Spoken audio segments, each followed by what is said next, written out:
అందరికీ నమస్కారం. కురుక్షేత్రం చరిత్రలోనే అత్యంత భయంకరమైన యుద్ధభూమి. అక్కడ ప్రతి అడుగులో రక్తం, ప్రతి గాలిలో మరణ భయం, ప్రతి యోధుడి కళ్ళల్లో ప్రతీకారం. ఆ మహాయుద్ధంలో భీష్ముడున్నాడు, కర్ణుడు ఉన్నాడు, ద్రోణుడు ఉన్నాడు, అర్జునుడు కూడా ఉన్నాడు. కానీ ఒక్క మనిషి చేసిన ఒకే ఒక్క పని పాండవులందరి గుండెల్లో వణుకు పుట్టించింది. అతడే జయద్రథుడు. ఒక రాజు, ఒక అల్లుడు, ఒక మహాశివభక్తుడు. కానీ అదే సమయంలో అభిమన్యుడి మరణానికి కారణమైన వ్యక్తి. ఒకరోజు అతడు ద్రౌపదిని అపహరించాడు, అవమానించబడ్డాడు. ఆ అవమానం అతని గుండెల్లో ప్రతీకారాగ్నిని రాజేసింది.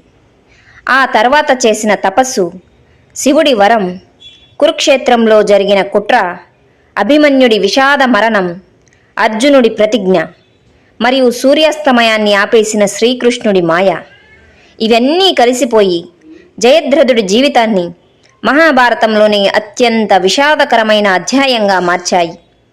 కానీ జయద్రథుడు నిజంగా దుర్మార్గుడేనా, లేక అవమానం అతడిని రాక్షసుడిగా మార్చిందా? అభిమన్యుడి మరణానికి అసలు కారణం ఎవరు? జయద్రథుడి తల నేలపై పడకుండా అర్జునుడు ఎందుకు జాగ్రత్త పడ్డాడు? ఈ ప్రశ్నలన్నింటికీ సమాధానం ఇవాల్టి ఈ వీడియోలో తెలుసుకుందాం. వీడియో ప్రారంభించే ముందు కొత్తగా ఎవరైనా మన ఛానల్ను చూస్తున్నట్లయితే ఈ వీడియోను లైక్ చేసి మన ఛానల్ను సబ్స్క్రైబ్ చేసుకోండి. ఇక ఆలస్యం చేయకుండా వీడియోని ప్రారంభిద్దాం. జయద్రథుడు ఒకప్పుడు సింధు దేశానికి యువరాజు, గర్వంతో నిండిన క్షత్రియుడు. కానీ విధి అతడిని మహాభారతంలో అత్యంత ద్వేషించబడిన వ్యక్తిగా మార్చింది. అభిమన్యుడి మరణానికి కారణమైన మనిషిగా చరిత్రలో నిలిపింది. జయద్రథుడు జన్మించిన రోజే రాజభవనంలో సంబరాలు మొదలయ్యాయి. సింధు రాజు అయిన వృద్ధక్షత్రుడు తన కుమారుణ్ణి చూసి ఆనందంతో కన్నీళ్లు పెట్టుకున్నాడు. ఈ బిడ్డ గొప్ప యోధుడవుతాడు అని రాజ్యమంతా ప్రకటించాడు. చిన్నప్పటి నుంచే జయద్రథుడు శౌర్యం, ధైర్యం, విలువిద్యల్లో అద్భుతమైన ప్రతిభను చూపించేవాడు. అతని కళ్ళల్లో ఎప్పుడూ ఒక అహంకారం కనిపించేది. తనని ఎవ్వరూ ఓడించలేరనే గర్వం అతని రక్తంలోనే ప్రవహించేది. కాలం గడిచింది. జయద్రథుడు యువరాజుగా ఎదిగాడు. ఆ సమయంలోనే అతని వివాహం హస్తినాపురపు రాజకుమార్తె అయిన కౌరవుల చెల్లెలు దుశ్శలతో జరిగింది. ఆ పెళ్లి అతన్ని కౌరవ కుటుంబానికి అల్లుడిగా మార్చింది. దుర్యోధనుడు అతన్ని ఎంతో గౌరవించేవాడు. కానీ ఎవ్వరికీ తెలియని విషయం ఏమిటంటే, ఈ బంధమే ఒకరోజు మహాభారత యుద్ధంలో రక్తపాతానికి కారణం అవుతుంది అని. ఒకరోజు అరణ్యంలో వనవాసం చేస్తున్న పాండవుల ఆశ్రమానికి జయద్రథుడు వెళ్ళాడు. అక్కడ అతని చూపు ఒక మహారాణిపై పడింది. తనే ద్రౌపది. ఆమెను చూసిన క్షణంలోనే జయద్రథుడి మనసులో కామం పుట్టింది. ఇంత అందమైన స్త్రీ అడవుల్లో ఎందుకు జీవించాలి అని అతడు తనలో తాను అనుకున్నాడు. ద్రౌపది అతన్ని గౌరవంగా ఆహ్వానించింది. కానీ జయద్రథుడి కళ్ళల్లో గౌరవం లేదు. ఆ కళ్ళల్లో కోరిక, కామం మాత్రమే ఉన్నాయి.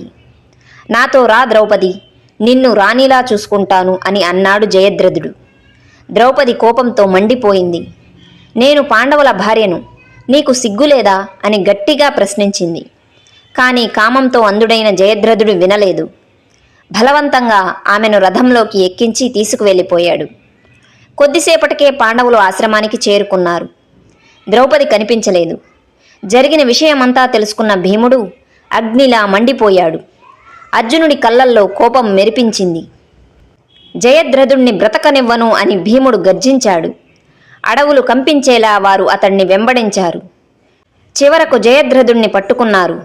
భీముడు అతన్ని నేలకేసి కొట్టాడు. రక్తం కారేలా దెబ్బలు కొట్టాడు. నా భార్యను తాకే ధైర్యం ఎలా వచ్చింది నీకు అంటూ ఉగ్రరూపం చూపించాడు. భీముడు అతన్ని చంపేయబోతున్న సమయంలో యుధిష్ఠిరుడు అనగా ధర్మరాజు అడ్డుకున్నాడు. దుశ్శల విధవరాలు అవుతుంది, అతన్ని ప్రాణాలతో వదిలేయండి అన్నాడు. అప్పుడు భీముడు మరింత ఘోరమైన అవమానం చేశాడు. జయద్రథుడి తలకు గుండు గీయించి 5 చోట్ల మాత్రమే జుట్టు ఉంచి అందరి ముందు అవమానించాడు.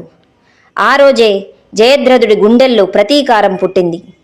పాండవులు ఈ అవమానానికి మూల్యం చెల్లిస్తారు అని ప్రతిజ్ఞ చేశాడు. అవమానంతో మండిపోతూ అతడు హిమాలయాలకు వెళ్ళాడు. అక్కడే పరమశివుని కోసం కఠోర తపస్సు చేశాడు. రోజులు, నెలలు, సంవత్సరాలు ఆహారం మానేశాడు, నిద్ర మానేశాడు. చివరకు సాక్షాత్తు ఆ పరమశివుణ్ణి తన కఠోర తపస్సుతో ప్రసన్నం చేసుకున్నాడు. ఆ మహాశివుడు ప్రత్యక్షమై, నీకు ఏం వరం కావాలో కోరుకో జయద్రథ అన్నాడు. దానికి జయద్రథుడు, పాండవులను ఓడించే శక్తి నాకు కావాలి స్వామి అని వరం కోరుకున్నాడు. శివుడు కొద్దిసేపు మౌనంగా ఆలోచించి, అర్జునుణ్ణి తప్ప మిగతా పాండవులందరినీ ఒక్కరోజు పాటు అడ్డుకునే శక్తిని నీకు ఇస్తున్నాను అని చెప్పాడు.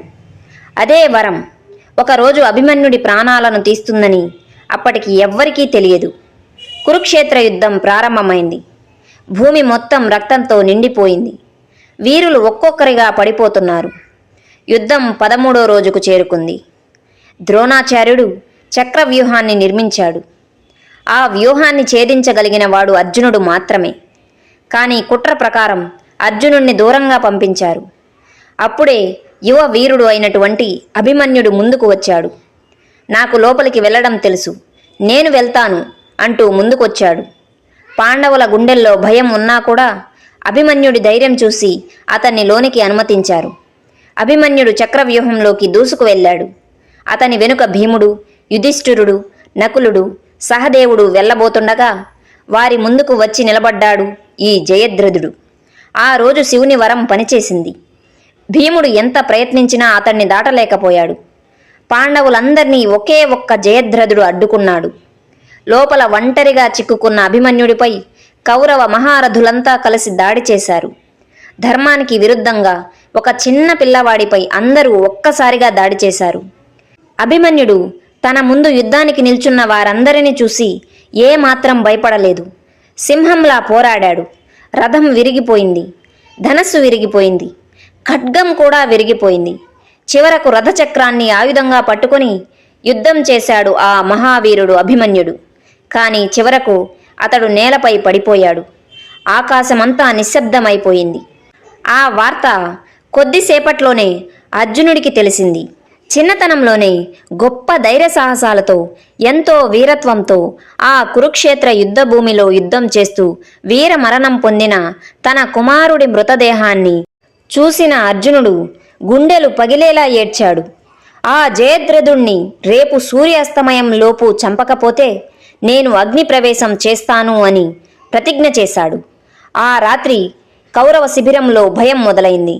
మరుసటి రోజు జయద్రథుణ్ణి రక్షించేందుకు ద్రోణుడు మహావ్యూహం నిర్మించాడు. కానీ అర్జునుడు అగ్నిలా దూసుకు వెళ్తున్నాడు.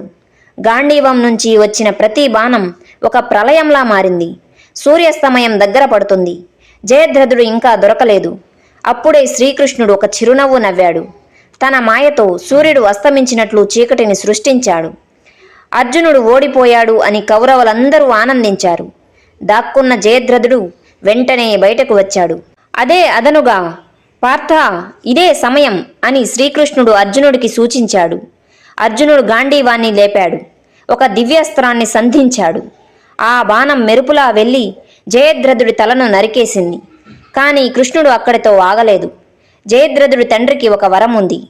ఎవడు నా కుమారుడి తలను నేలపై పడేస్తాడో అతని తల 100 ముక్కలుగా పగిలిపోతుంది అని. అందుకే అర్జునుడి బాణం ఆ తలను తీసుకువెళ్ళి తపస్సు చేస్తున్న ఆ వృద్ధక్షత్రుడి ఒడిలో పడింది. అతడు తెలియక లేచిన వెంటనే ఆ తల నేలపై పడింది. అప్పుడే జయద్రథుడి తండ్రి అయిన వృద్ధక్షత్రుడి తల కూడా పేలిపోయింది. అలా జయద్రథుడి జీవితం ముగిసిపోయింది. ఒక అవమానం నుంచి మొదలైన ప్రతీకారం ఒక యువ వీరుడి మరణానికి కారణమైంది. ఒక తండ్రి కోపం ఒక రాజ్యాన్ని రక్తంతో నింపేసింది. మహాభారతం మనకు చెప్పే గొప్ప సత్యం ఇదే. కామం మనిషిని అంధుణ్ణి చేస్తుంది. అహంకారం మనిషిని నాశనం చేస్తుంది. ప్రతీకారం చివరకు కుటుంబాలనే కాల్చేస్తుంది. మహాభారతం ద్వారా మనం తెలుసుకోవాల్సిన గొప్ప సత్యం ఏంటంటే, అధర్మంతో సాధించిన విజయం ఎప్పటికీ శాశ్వతం కాదు. ఎంతటి శక్తి ఉన్నా కూడా, ఎంతటి వరాలు ఉన్నా కూడా ధర్మాన్ని దాటిపోయిన మనిషిని విధి తప్పకుండా శిక్షిస్తుంది. అభిమన్యుణ్ణి చుట్టుముట్టి చంపినప్పుడు కౌరవులు గెలిచామని ఆనందించారు. కానీ ఆ ఒక్క అన్యాయం మొత్తం కౌరవ వంశ వినాశనానికే కారణమైంది. జయద్రథుడు మనకు నేర్పే అతి పెద్ద నీతి ఏంటంటే, కోపం వచ్చినప్పుడు తీసుకునే తప్పు నిర్ణయాలు జీవితాన్ని శాశ్వతంగా నాశనం చేస్తాయి. ప్రతీకారం కోసం బ్రతికిన మనిషి చివరకు తన కుటుంబాన్నే కన్నీళ్లతో ముంచుతాడు. మన జీవితంలో కూడా ఇలాగే అవమానాలు రావచ్చు, మనల్ని బాధించే మనుషులు కూడా ఉండొచ్చు. కానీ ప్రతీకారం కాదు, ధర్మం, సహనం, క్షమ ఇవే మనిషిని నిజమైన విజేతగా నిలబెడతాయి. ఈ వీడియోను చివరి వరకు చూసిన ప్రతి ఒక్కరికి నా ధన్యవాదాలు తెలుపుకుంటూ, ఇలాంటి మరెన్నో ఆధ్యాత్మిక విషయాలను తెలుసుకోవడం కోసం వెంటనే ఈ వీడియోను లైక్ చేసి మన ఛానల్ను సబ్స్క్రైబ్ చేసుకోండి. అదేవిధంగా పక్కనే ఉన్న బెల్ ఐకాన్ను ఆల్లో ట్యాప్ చేసి ఉంచుకోండి. అప్పుడే నేను పోస్ట్ చేసిన వీడియోస్ మీకు నోటిఫికేషన్ రూపంలో వస్తాయి.